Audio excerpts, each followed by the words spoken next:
Tonight, FBI seizes Sinaloa Cartel Safehouses across 3 states, $1 billion.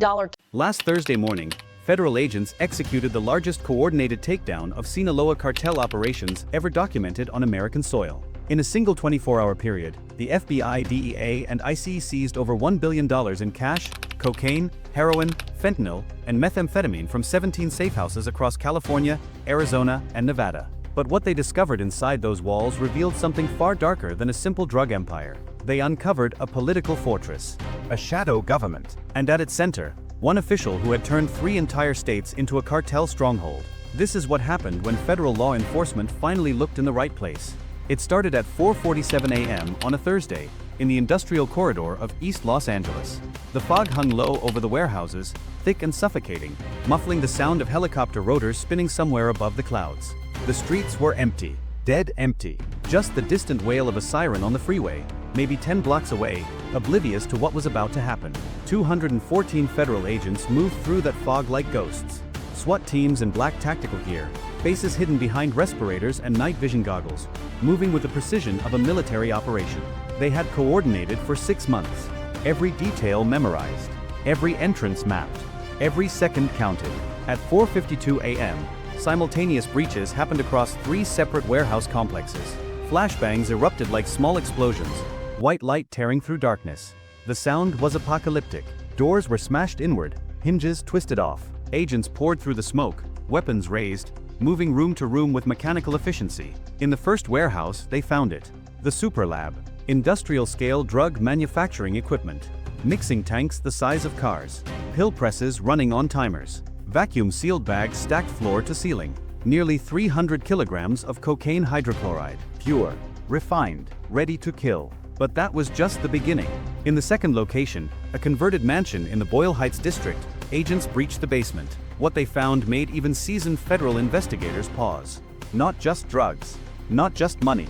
They found 17 sealed steel boxes, each weighing over 50 pounds, filled with US currency. Stacks of hundreds, 50s, and 20s, bundled in rubber bands and arranged with methodical precision.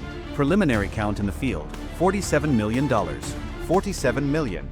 In one room, in one house. But there was something else. Something that would explain everything.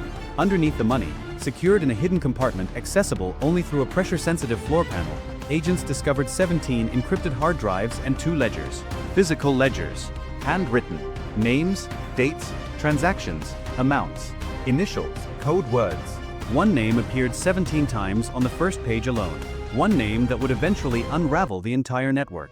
At 6:14 a.m., while the sun was still below the horizon and the fog was just beginning to lift, DEA agents hit a third location. A compound in the Arizona desert outside Phoenix. 6 buildings, sprawling grounds, security cameras and motion sensors everywhere. Inside the main house, they found a communications hub, satellite phones, encrypted radio equipment, computer servers networked together in a sophisticated setup, and in a reinforced safe room behind a wall, more hard drives, more ledgers, more evidence of something that went far beyond narcotics trafficking.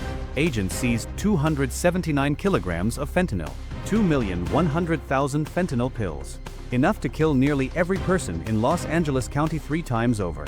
They also seized 74 kilograms of pure heroin, equipment for cutting and packaging methamphetamine, and a detailed inventory system that tracked shipments not to street dealers, but to something else.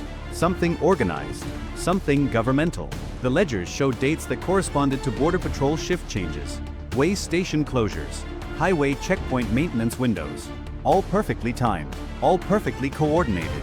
By 7:30 a.m., ICE agents were moving through a third state, Nevada, a migrant smuggling transit house on the outskirts of Las Vegas. They found 43 people packed into a structure meant for 8.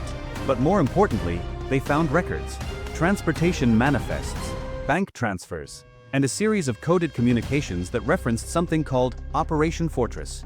Every single communication bore the same encrypted signature, the same digital fingerprint, the same authority code. At 9:14 a.m., as helicopters continued sweeping the horizon and agents were still processing the scenes, federal investigators were already moving the most sensitive evidence to a secure facility outside of San Diego. The hard drives, the ledgers, the communications equipment, everything that would prove what they already suspected but could not yet believe, that this was not cartel infiltration. This was cartel command. This was not corruption inside government. This was government inside corruption. By noon, the preliminary seizure totals were staggering: $1,083 million in cash, 812 kilograms of cocaine, 297 kilograms of heroin, 2,100,000 fentanyl pills, 146 kilograms of methamphetamine, 17 firearms, including 3 military-grade AR platforms, 17 arrests made in the field. But the most important arrests had not happened yet. 26 hours later, in a federal forensics laboratory in San Diego, analyst Rebecca Voss and her team were staring at screens that glowed in the darkness like portals to another world. The hard drives had been imaged. The encryption layers peeled back like the skin of an onion. What emerged was a network so vast, so intricately organized, that it took 3 separate AI systems running in parallel to map it all out. The ledgers told the story first. Physical evidence. Handwritten names and amounts. Dates that corresponded to specific narcotics shipments and specific border crossings. But the digital evidence told a deeper story. A story of architecture. A story of design. There were shell companies, 43 of them, registered across multiple states and offshore jurisdictions. Names like Stellar Logistics, Desert Wind Transportation, Valley Agricultural Cooperative, Green Energy Solutions Nevada. All of them connected through a maze of bank accounts and wire transfers. All of them ultimately feeding money into a single account. An account registered to a trust. A trust that bore no human name, just a code. Fortress Primary. From that account, money flowed outward in structured patterns. Regular payments to law enforcement agencies. Payments to border patrol sectors. Payments to specific judges. Payments to state legislators. Not random payments. Systematic payments. Organized by hierarchy. The payment amounts varied, but the frequency was precise. Monthly. Always on the same day. Always from the same account. Always hidden inside larger transfers that looked legitimate on their surface. But there was more. Investment portfolios that generated clean income from casinos and real estate holdings. Money laundering operations that moved narcotics proceeds through import-export businesses, construction companies, and food distribution networks. Route optimization software that calculated the safest paths for drug convoys across 3 states, accounting for checkpoint locations, patrol schedules, and weather patterns. The system was not crude. It was not improvised. It was engineered. It was engineered by someone who understood both the cartel structure and the government structure. Someone who could speak both languages. Someone who had walked in both worlds. The digital forensics team isolated the primary administrator account, the account that created all the shell companies, the account that authorized all the major transactions, the account that coordinated the border movements, the account that sent encrypted signals to cartel operatives, law enforcement partners, and political allies simultaneously. Every critical command bore a digital signature, an encryption key unique to one person. The key appeared in the communications logs dating back 4 years. 1,683 separate transactions, all signed by the same authority, all leading back to one individual. His name was Governor Marcus Vega. Fictional, completely fictional, but his digital footprint was real. His encrypted messages were real. His coordination with cartel leadership was documented in the ledgers and verified in the hard drive data. Governor Marcus Vega, age 56, had been in office for 7 years. Before that, he had been the state attorney general. Before that, a federal prosecutor in the Southern District.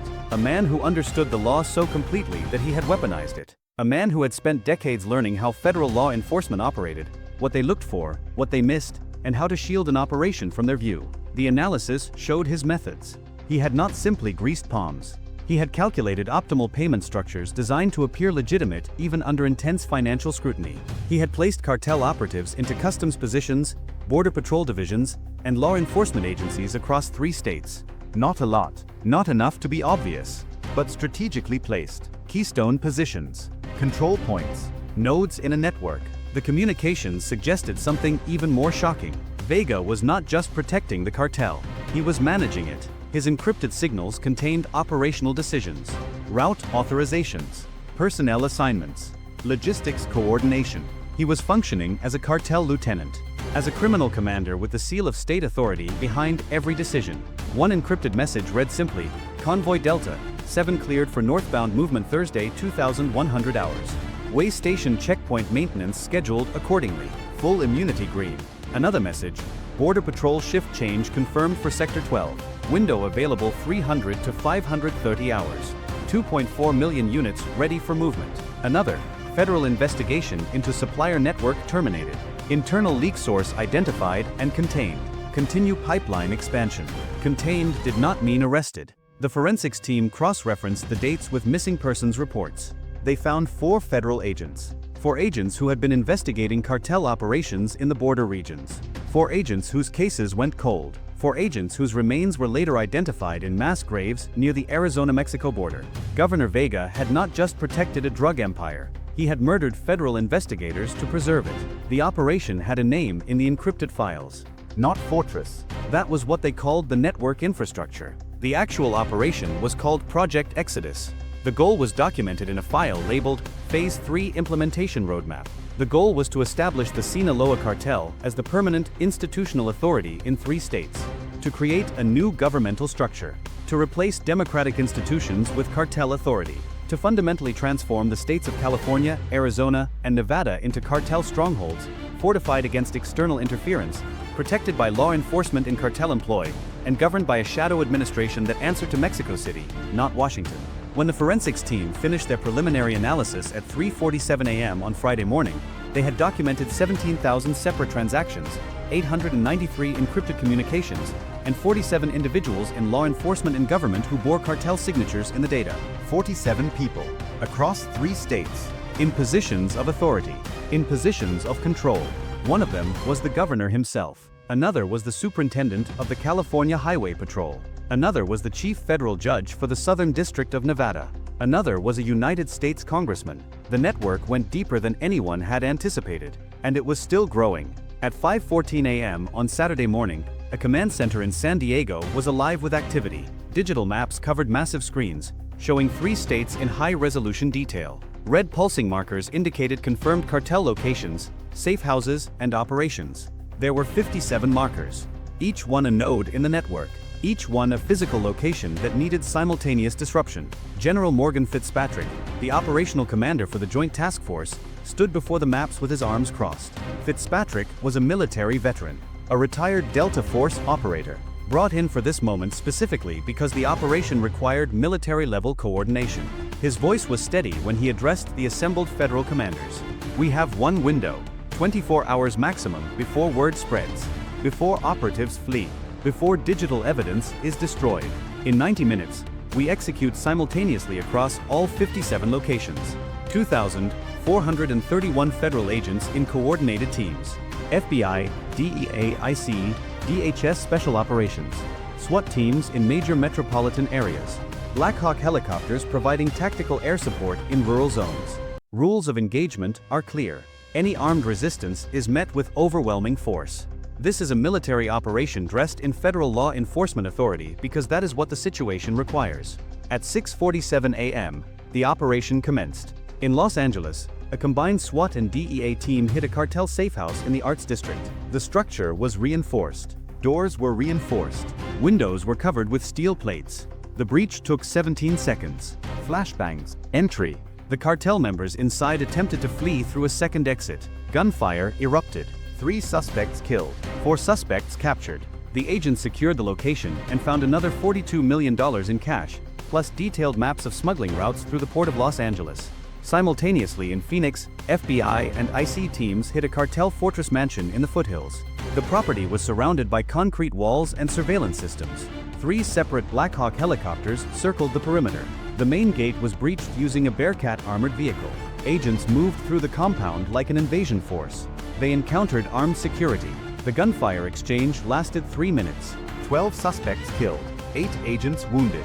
Inside the main house, they seized $64 million, communications equipment, and more hard drives. In Las Vegas, federal agents hit human trafficking and migrant smuggling operations simultaneously across 4 locations. The primary transit house contained 41 people being held against their will. They were freed. The secondary locations yielded transportation manifests, photographic documentation of human trafficking routes, and bank records showing millions in smuggling proceeds flowing back to Sinaloa Cartel Command. In Sacramento, FBI agents moved on the state capitol itself. They arrested the state superintendent of the California Highway Patrol at his home. They arrested 4 sitting state legislators in a dawn raid on the state office building. They arrested the chief federal judge in her chambers. They arrested 17 corrections officers. They arrested the director of a state border enforcement task force. All simultaneously, all with warrants based on the forensic evidence. all on charges related to cartel conspiracy, money laundering, racketeering, and murder. In San Diego, FBI and federal marshals executed the most sensitive warrant of all. At 7:23 a.m., agents surrounded the governor's residence. Governor Marcus Vega was arrested as he attempted to flee through a back garden gate. He was armed with a 9mm pistol. Agents tackled him to the ground. He offered no resistance after the initial moment. He simply lay there, understanding that his empire had collapsed in less than 24 hours. Across the three-state region, the coordinated operation unfolded with stunning efficiency. 43 cartel safehouses hit and secured. 17 border crossing points disrupted. 6 drug manufacturing facilities seized. 19 migrant smuggling operations dismantled. 2,431 federal agents executing warrants. 47 arrests made of corrupt law enforcement and government officials. 97 additional arrests of cartel operatives. 17 armed confrontations. 23 suspects killed in gunfire exchanges. 93 federal agents injured. 0 federal agent fatalities. The seizures accumulated in real time. $400 million in additional cash recovered from secondary locations. 419 kilograms of cocaine. 183 kilograms of heroin. 8 million additional fentanyl pills in pill form and 340 kilograms in powder form. 219 kilograms of methamphetamine. 1,212 firearms. 32 vehicles used in smuggling operations. 41 computers and servers containing additional encrypted files. By 2:14 p.m., the primary operation was declared complete. By 6:30 p.m., the full seizure inventory was calculated.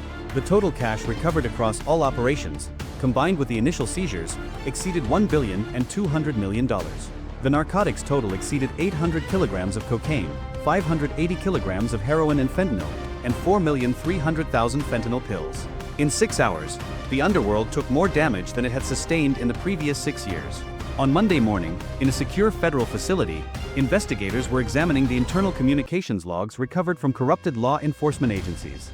What they found was systematic betrayal on a scale that seemed almost impossible. It was possible because the system had been compromised from the inside. Border Patrol agents assigned to cartel-controlled entry points had been receiving monthly payments ranging from $8,000 to $35,000. In exchange, they provided advance notice of inspection schedules, information about federal investigations, and specific corridor clearances for drug convoys. Documents showed how the cartel had coordinated with these agents to ensure that specific ports of entry were staffed with people on cartel payroll during specific time windows. Cargo manifests were altered. Inspection protocols were bypassed. Way stations were scheduled for maintenance during specific hours when cartel convoys were en route. Law enforcement personnel in SWAT units had been receiving payments for providing intelligence on federal raid planning.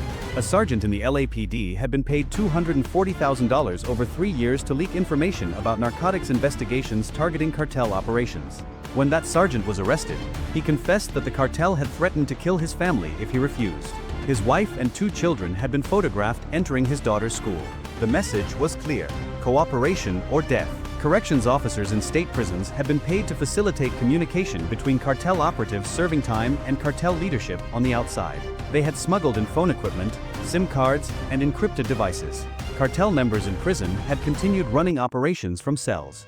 The payments ranged from $500 to $5,000 per month, depending on the level of service. One federal judge, Chief Judge Sandra Martinez, had received payments totaling over $2 million in exchange for dismissing indictments, reducing sentencing recommendations, and tipping off defense attorneys about prosecution strategies. Her judicial signature had appeared on orders that released cartel operatives from custody. Her rulings had effectively closed federal investigations into cartel money laundering. A United States Congressman, Representative James Holloway, had received $2.3 million to provide advance notice of federal investigations, to stall appropriations for border security, and to influence appointments to key law enforcement positions. His office had functioned as a cartel information hub, with operatives meeting with congressional staffers to coordinate messaging and obstruct investigations. One honest officer, FBI Special Agent David Chun, was interviewed about his experience. Agent Chun had been investigating cartel operations in Arizona when he discovered that his own supervisor was receiving cartel payments. When he reported it internally, the investigation was terminated. Chin was transferred to administrative duty. He was told to forget what he had seen. He did not forget. When the federal task force finally investigated correctly, Chen's original research became foundational to understanding the scope of infiltration. I realized, Chen said in his statement, that we were not just fighting a cartel, we were fighting a second police force, a parallel system of law enforcement that answered to the cartel instead of the Constitution. That was the most terrifying thing I have ever experienced in my career. The corruption was not scattered. It was systematic. It was designed. By the end of the investigation week, 63 law enforcement and government personnel had been arrested. 17 additional suspects were found dead, apparent suicides before arrest. Another 4 disappeared. 2 federal prosecutors assigned to the case received death threats. 2 other investigating agents were injured in unexplained vehicle accidents. The cartel was fighting back even while its infrastructure was being dismantled. But the dismantling was complete. The fortress had been breached. The network was severed. Governor Marcus Vega, in federal custody, was being charged with racketeering, money laundering, drug trafficking conspiracy, murder of federal agents, and treason against the United States. The charge of treason was not metaphorical. Vega had functioned as a foreign criminal authority operating within U.S. territory. He had killed American law enforcement officers to protect his allegiance to the cartel. As the immediate operation concluded, federal investigators began understanding the true scope of what they had discovered. The 3-state network was not an isolated operation. It was part of a continental system. The transportation manifests recovered showed a vast network of supply routes extending across 12 states. Trucks originating from the Arizona and Nevada safehouses carried narcotics north through California, then eastward through routes that bypassed major checkpoints. The system had been designed to move product continuously, with redundant pathways, diversified timing, and insider knowledge at every critical juncture.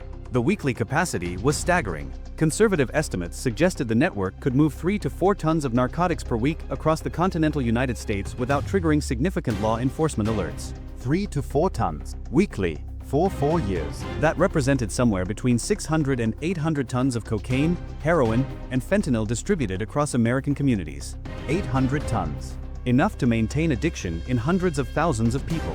Enough to kill millions over time through overdose. The math was stark and terrible. The financial analysis showed how money flowed backwards through the same network. Drug proceeds were collected in U.S. cities, consolidated through the shell company network, moved through casinos and real estate transactions, transferred offshore, and returned as legitimate investment capital to fund expansion. The system perpetuated itself. It grew stronger with each cycle. The most shocking discovery came when investigators examined the final phase file on Governor Vega's encrypted server.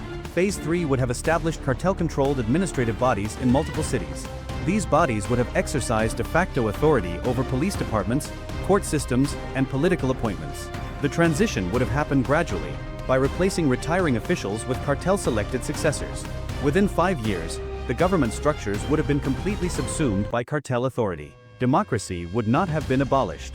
It would have been maintained as a facade while actual power flowed from cartel command. One phrase appeared in the Phase 3 documentation: permanent institutional capture.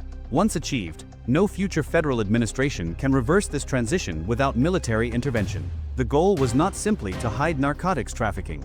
The goal was to permanently transform governmental authority, to create a new state within the state, to make the cartel irreplaceable. The forensic accountants calculated the financial damage to the cartel and its front operations at approximately $2.1 billion. But that number was abstract. It did not convey the real cost. The real cost was measured in dead Americans. The DEA analyzed the fentanyl seized and cross-referenced it with overdose deaths across California, Arizona, and Nevada. Conservative estimates suggested that the fentanyl network had directly contributed to 42,317 deaths. 42,000 deaths from one cartel network in one region. Each death had a face, had a family, had a story that started with pain or grief or curiosity and ended in a grave. A mother in Sacramento, a teenager in Los Angeles, a construction worker in Phoenix, a college student in Las Vegas.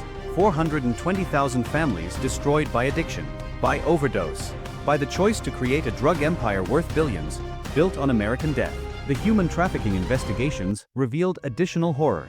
173 people had been transported through the migrant smuggling network into forced labor situations. 3 had been murdered when they tried to escape. 71 had been sexually assaulted. The remainder were held in debt bondage, owing astronomical amounts for transportation and housing that never decreased. The investigation discovered that 2 of the cartel safehouses were effectively human slavery operations, with people held in basement rooms, fed minimally, forced to work in labor camps.